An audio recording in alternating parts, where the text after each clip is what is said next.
अस्सलाम वालेकुम वरहमतुल्लाहि वबरकातुहू। मैं हूं मोहम्मद फारूक भट्ट। आज हम पेश करेंगे तीसरी किस्त। पाक भारत जंग के हवाले से हमारी ये सीरीज चल रही है, जिसमें हम दो किस्तें इससे पहले देख चुके हैं।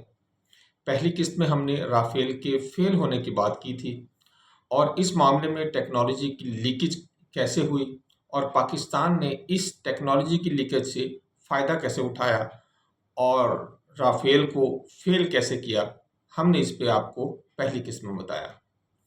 जब दूसरी किस्त आई तो दूसरी किस्त में आप जानते हैं कि हमने S-400 जो एक मिसाइल से दिफा के लिए या दुश्मन के तैयारों से दिफा के लिए एक सिस्टम है, उसका हमने जिक्र किया और इसराइली ड्रोन्स को पाकिस्तानी जांबाजों की जानिब से निशाना बनाकर फेल होते हुए हमने आपको बताया।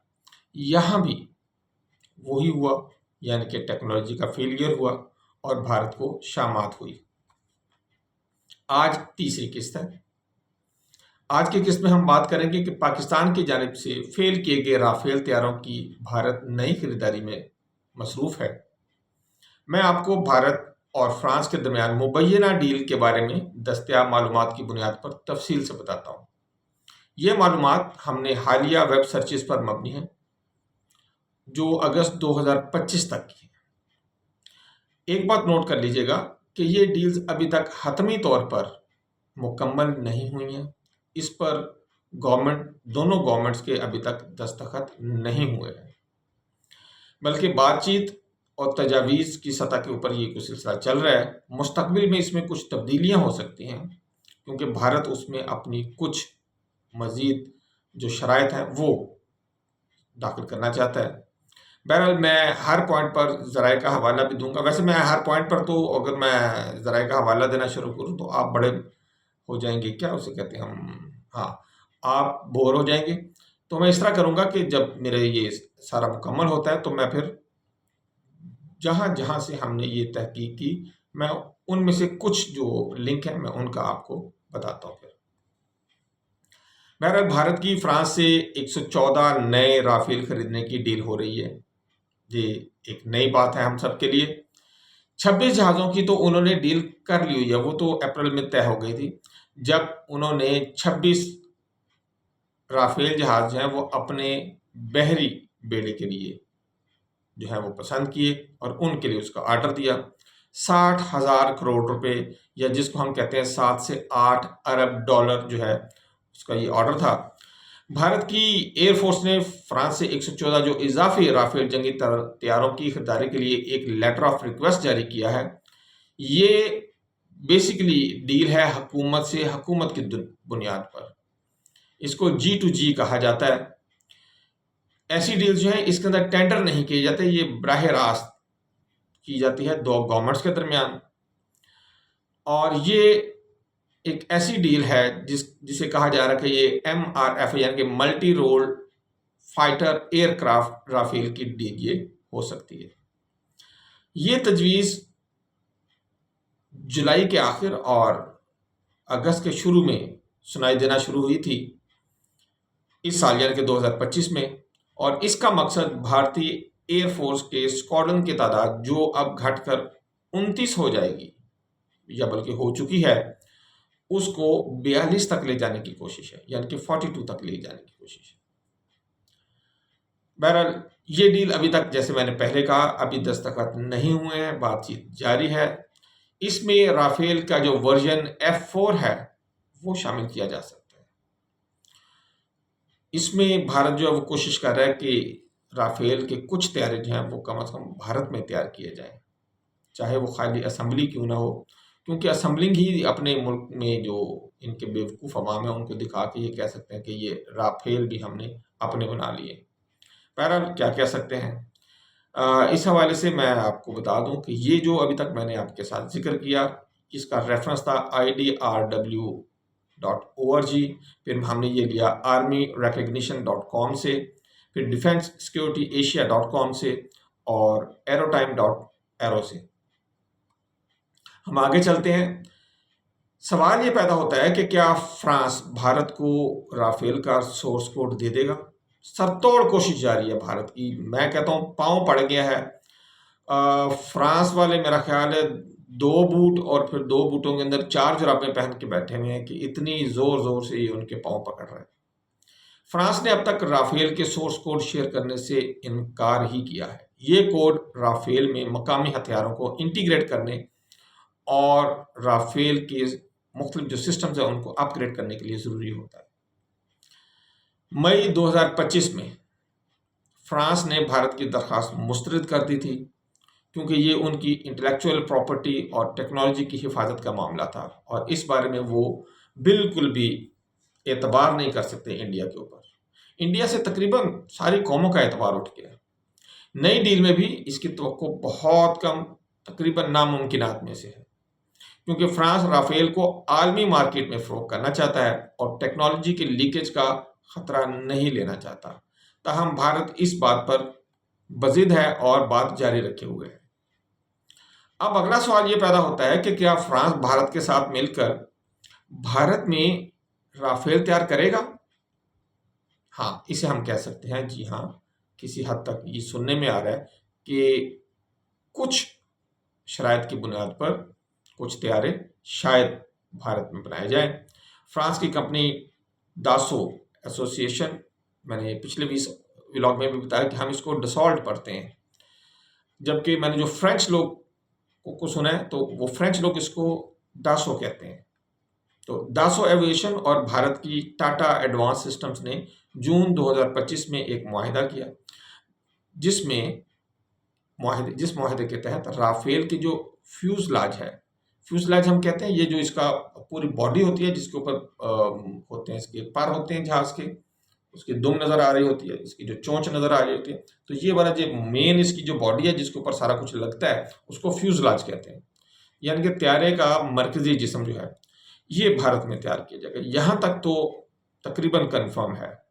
आगे जो इसके अंदर जो मुख्तलिफ हथियार लगने हैं, जो आगे मुख्तलिफ इसमें एडवांस एवियोनिक्स और सारी चीज़ें हैं, उसके हवाले से कोई बात नहीं हुई है। ये पहली बार है कि राफेल का फ्यूजलाज फ्रांस से बाहर बनेगा। ताहम मुकम्मल राफेल की मैन्युफैक्चरिंग भारत में नहीं होगी, बल्कि कुछ पार्ट्स और असेंबली मुमकिन है। नई 114 राफेल की जो डील है इसमें मकामी प्रोडक्शन शामिल हो सकती है, लेकिन ये बहुत महदूद पैमाने तक होगी।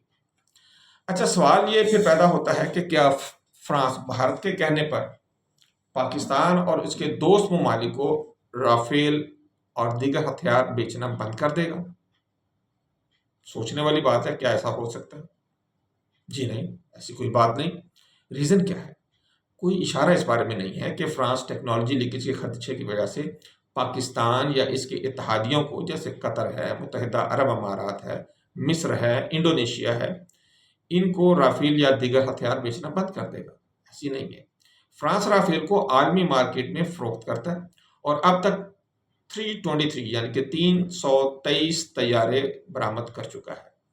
अलबत्ता भारत को खदशा है कि पाकिस्तान, कतर और यूएई या इंडोनेशिया के ज़रिए राफेल की टेक्नोलॉजी तक रसाई हासिल कर सकता है। वैसे मैं भारत को बता दूं, ये अल्हम्दुलिल्लाह पाकिस्तान ने पहले से हासिल कर ली हुई है। आप बेफिक्र रहें, आपको फिक्रमंद होने की ज़रूरत नहीं है। अच्छा, फिर एक और सवाल पैदा होता है कि अगर ये मुआहदे हो जाते हैं तो पाकिस्तान नए खतरात का मुकाबला कैसे करेगा? जाहिर है पाकिस्तान के लिए भी ये खतरे का बायस है। हाँ, अगर ये डील हो जाती है तो पाकिस्तान को भारत के फ़ज़ाई बर्तरी का सामना करना पड़ सकता है। टेक्नोलॉजी के हवाले से मैं कह रहा हूँ, सिर्फ अददी एतबार से कह रहा हूँ, सिर्फ वैसे नहीं। पाकिस्तान इसका मुकाबला करने के लिए दरजेर हिकमत अमली अपना सकता है। दरजेर क्या चीज़ है? मसलन वो ये है कि चीनी और जो टर्किश टेक्नोलॉजी है उस पर हमारा इन्हिसार बढ़ जाएगा। पाकिस्तान अपने तैयारों को, जो J-10C हैं और GF-17 हैं, इनको अपग्रेड कर सकता है, जो राफेल का मुकाबला करने की सलाहियत रखें, जिनके ऊपर फ़िलहाल तो जो है वो मिसाइल का नाम ही ज़हन से निकल गया, PL-15, हाँ PL-15 फ़िलहाल इसके ऊपर है और आने वाले दिनों में PL-17 या PL-20 और 21 का जो हम जिक्र सुनने में आ रहा है कि वो मिसाइल भी पाकिस्तान को मिल सकते हैं। और अगर वो अपग्रेड हो जाता है तो PL-17 का जो मार है वो 350 से 400 किलोमीटर के करीब है, और अगर PL-20 या 21 मिलता है तो उस सूरत में 400 किलोमीटर प्लस हो जाती है। लेकिन होता क्या कि खाली आपने मिसाइल नहीं लेना होता, फिर आपको रडार भी, ऐसा रडार जो फिलहाल है उसमें दुश्मन के हम तैयारे को 200 से 250 किलोमीटर के करीब जो है वो लोकेट कर सकते हैं। लेकिन अगर हम इससे बेहतर मिसाइल हो और हम उसको डिटेक्ट ना कर सके, फिर हमें क्या फ़ायदा उसका। उस सूरत में हमें ऐसा रेडार जो है इसमें मज़ीद बेहतरी लाकर तो इसकी रेंज बढ़ाना पड़ेगी। बहरहाल इससे आगे हम चलते हैं। इसी तरह पाकिस्तान को इलेक्ट्रॉनिक वारफेयर सिस्टम्स के ऊपर बहुत अच्छा मज़ीद काम करना पड़ेगा। एवैक्स जो हैं वो मज़ीद बेहतर लेने पड़ेंगे। इसी तरह बैरक्टर जो ड्रोन्स हैं या HQ-19 एयर डिफेंस सिस्टम है उसके ऊपर पाकिस्तान को फौरी तौर पर जाना पड़ेगा। इत्तेहादियों के ताउन की अगर हम बात करें तो पाकिस्तान को कतर और UAE से राफेल की ट्रेनिंग और टेक्नोलॉजी शेयरिंग जो है वो अपने तरीके से जारी रख सकता है, क्योंकि ये सरकारी तौर पे तो इसकी इजाज़त नहीं होती है और यही भारत की तकलीफ और उसको सदमा है। अच्छा, तुर्की से ड्रोन टेक्नोलॉजी और चीन से मिसाइल सिस्टम भी लिए जा सकते हैं। मकामी तरक्की और हिकमत अमली की अगर हम बात करें तो पाकिस्तान की एयरफोर्स को पायलट ट्रेनिंग, एवैक्स और लंबी रेंज मिसाइलों पर फोकस करना चाहिए। माजी के तजर्बा जैसे पाकिस्तान ने राफेल को गिराया है, इससे सीखकर मजीद बेहतर हिकमत अमली जो है वो तैयार करनी चाहिए। ताहम पाकिस्तान को अब अपना जो दिफाई बजट है उसमें मजीद इजाफा करना पड़ेगा। इंडिया का बजट 80 अरब डॉलर से ऊपर चला गया और पाकिस्तान का बजट इस वक्त भी 7 से 8 अरब डॉलर के दरमियान है, यानी कि 10 गुना का फ़र्क है। ये तमाम मालूमात जो हैं ये ताज़ा तरीन जो हमारी मालूम अपना ज़राए हैं उनके ऊपर भी है। ये जो डील्स हुई हैं इनमें कुछ तब्दीलियाँ भी हो सकती हैं। एक और जो मुआहिदा हो रहा है, बड़ा दिलचस्प मुआहिदा है, ये साफरान इंजन का मुआहिदा है। अमेरिका से G404 इंजन न मिलने की वजह से तेजस जो है अब तक बेकार खड़े हैं, खाली ढांचे ही उनके खड़े हैं और ढांचे ही देख देख के तो गश पड़ रहे हैं इस वक्त भारतीय फ़िज़ाइया के चीफ को। अब भारत ने यूरोप का रुख किया और फ्रांस के साथ एक दिफाई मुआहिदा जो है उस पर करीब पहुंच गए, बहुत करीब पहुंच गए हैं।